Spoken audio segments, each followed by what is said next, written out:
Au cours des prochaines semaines, eh bien, nous allons cuisiner en compagnie de la chef Caroline Poirier. Elle est propriétaire, chef propriétaire de l'école Le Fruit de ma Passion à Jonquière depuis déjà quelques années. Et c'est une grande expérimentée, une grande passionnée de cuisine depuis déjà Tombée dans la marmite. toute jeune.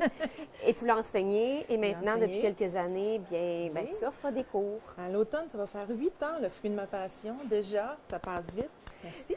On va commencer dans le sucré, Oui. Caroline. Et puis, ensemble, aujourd'hui, nous allons faire une pâte aux amandes. Donc, une pâte, ce qu'on appelle une pâte brisée, mais aux amandes. Oui, c'est ça. Pâte brisée, normalement, va être sans amande, avec un petit peu plus de liquide dedans. Là, aujourd'hui, c'est une pâte qui va être très friable, puisqu'on n'a presque pas de liquide dedans, quand même pas mal de beurre. Donc, mais ça fait tellement bon, Marie-Christine. Là, c'est comme un biscuit. C'est ça, ça fait comme Oui. un sablé Oui, c'est ça. avec des amandes. Poudre Oui. d'amande qui est très particulière ici. Oui, poudre Qu'on d'amande. va retrouver ici chez Jeanne Allard et que tu as aussi aux fruits de ma passion. Oui, Qu'est-ce c'est qu'elle ça, a à la de boutique. particulier? C'est une poudre d'amande qui est importée de Californie. Donc, on a une amande qui est vraiment, vraiment pure et puis pas de goût de ranci.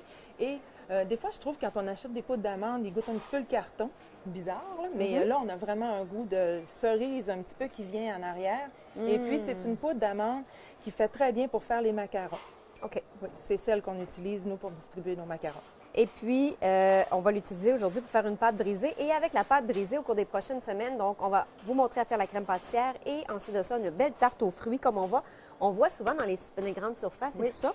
Bien, on est capable de la faire à la maison Oui. et c'est encore meilleur. C'est encore meilleur parce qu'on va la faire, on va la servir tout de suite le même soir. On peut faire notre croûte d'avance comme on va faire, mais notre crème pâtissière dans la même journée et puis on va avoir notre sablé qui va rester encore bien ferme. Et on va être capable de faire la petite gelée sur le dessus là, qui fait Oui. là, tenir tous les fruits. Là. Oui. T'as un petit truc pour ça, toi? Ah ben Elle connaît tout, hein? Donc, tout d'abord, on y va avec de la poudre d'amande. la farine. Si le vous voulez avoir la sucre. recette, vous allez sur le site de l'école Le Fruit de ma Passion, tout simplement fruitdemapassion.com. Oui, c'est ça. Alors sur le site web, vous allez à l'onglet recettes et les recettes vont être là. Alors ici, on a pâte brisée aux amandes, farine, sucre, poudre d'amande, beurre. Beurre et je vais te faire rencontrer de la vraie cannelle. Alors Marie-Christine, Wow, ça c'est de la bien. Bonjour! Alors, moi, j'ai toujours cru que j'aimais pas la cannelle, jusqu'à temps que je découvre cette cannelle-là. Si tu veux goûter un petit morceau, dans cette cannelle-là, on a 4 huiles essentielles qui vont faire que là, c'est vraiment un bon goût de cannelle. Donc, moi, je vous conseille pas de prendre la cannelle déjà toute moulue pour faire cette recette-là. Si c'est tout ce que vous avez, là, mettez-en pas. C'est vraiment la cannelle, là, ça sent l'orange, c'est toutes sortes de parfums qu'on a dedans. Parce que souvent, ce qu'on retrouve, Caroline, et tu me l'avais déjà présenté, la différence, c'est que c'est souvent ce qu'on appelle le bâton La casse. La casse. C'est ça. Ce qu'on qu'on va utiliser. retrouve à l'épicerie, ça s'appelle de la casse. Et comment tu fais pour voir la différence? La casse se casse, Et la cannelle? la cannelle s'effrite. OK. La casse, elle va plus servir à faire des mijotés quand on fait cuisine indienne, cuisine asiatique en général. Et quand on veut faire des produits qui sont plus fins, ben, on va travailler avec la vraie cannelle. Donc La là, vraie cannelle. je l'ai juste... Dans le fond, c'est comme une écorce, hein? Oui, c'est une écorce. Donc, c'est plusieurs épaisseurs d'écorce. L'écorce fine, ils ne prennent pas la première couche d'écorce et puis ils viennent toutes la mettre une par-dessus l'autre et ça nous donne ça, là, de la belle cannelle là, qui se chevauche.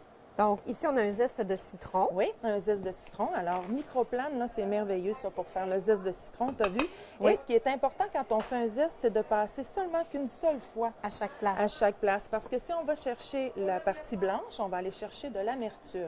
On n'en veut pas. On n'en veut pas. Et là, Alors, tu vas prendre ici un super presse-jus. oui, tiens, je te laisse l'utiliser, Marie-Christine. OK. Et wow, j'en veux un. T'en veux un, hein? Oui! Ça fait tellement bien, là. Wow! Oui. Ici, Alors, chez Jeanne Allard, donc vous avez ce Oui. genre de presse-jus. Oui, on a le presse-jus vert, c'est pour la lime. Le jaune, c'est pour le citron. Puis le orange, c'est pour... L'orange! Bravo! Bravo! Est-ce que tu prends juste la moitié du Oui, citron? juste la moitié du citron. Et Et ensuite regardez de comme ça fait bien. fait super bien, hein? Et que j'en veux un. Donc, ensuite de ça, tu vas me battre le jaune d'œuf avec mon jus de citron. Mhm. Et Là, tu regarde. utilises tes mains, Caroline. En Oui. cuisine, on ne se gêne pas pour utiliser les On mains. Hein. travaille beaucoup avec nos mains. Là, qu'est-ce que je suis en train de faire? C'est ce qu'on appelle sabler. Alors, je fais attention pour pas trop réchauffer mon beurre et je viens l'incorporer avec mes ingrédients secs. Ça va me donner une texture qui va être grossière, qui va ressembler à du sable. Et ensuite de ça, je vais venir ajouter mon jus d'olive, de citron, excusez, Et ton œuf mon œuf au centre. au centre. Et tu vas voir, ça fait pas beaucoup de liquide Mais non, hein? pour la partie d'ingrédients secs qu'on a.